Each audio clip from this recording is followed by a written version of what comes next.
welcome back to another episode of the AAU Overtime Podcast. Jordan DeLuciano here. Day 3 of the AAU National Championships here in college hockey, and that means Division II is kicking off. And joining me now is the Division II Commissioner, Randy Smallridge. Randy, welcome to the podcast.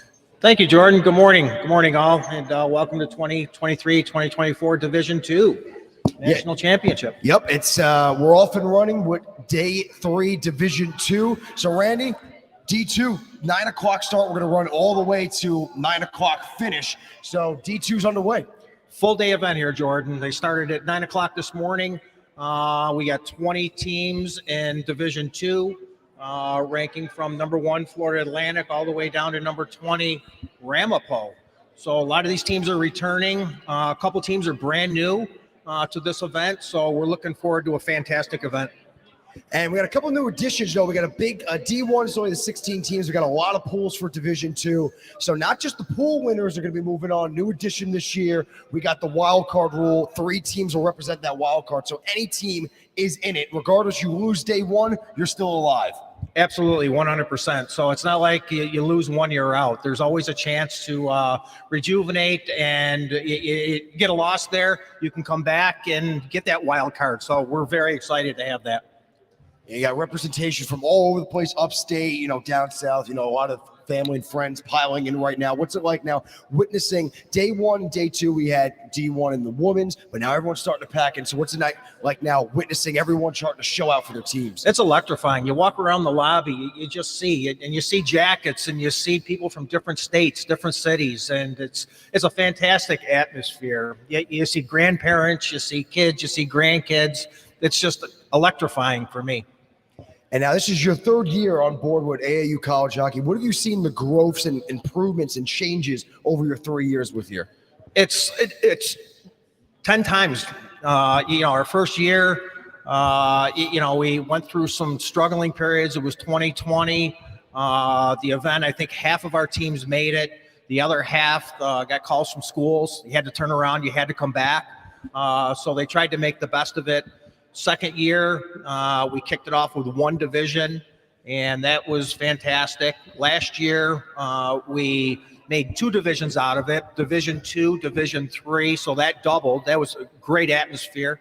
That went from, I believe, Thursday to Wednesday was the finals. This year, now we've got 4. You're looking at a D1, D2, D3, and you throw in the women's, so we are jam-packed here.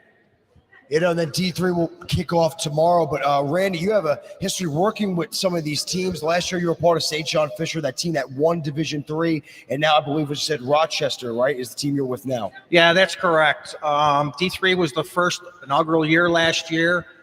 So it was very special for the students from St. John Fisher to win that.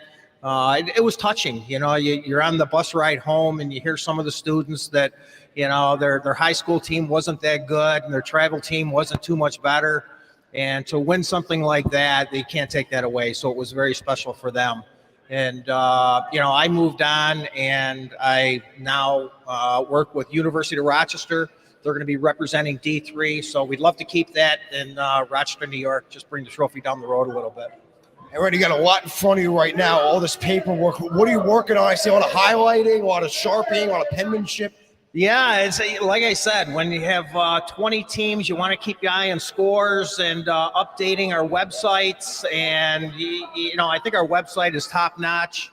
Once these players leave today, they go back to their hotel. They can watch Black Dog Hockey. They can watch the AAU website. They can get live up-to-date stuff. So personally, I'm just trying to keep up with the fast pace that we have going here. It started things at 9 o'clock this morning, and then we're off and running. We just saw Tampa walk by. They're going up against Brockport. We got Penn State. We got Liberty, Clemson over there. Any matchup you're keeping an eye on this morning, or you got all your stuff in front of you got to pay attention to? Still way too early. Way too early. We talked about those wild cards. Day 1, everybody's kind of nervous a little bit.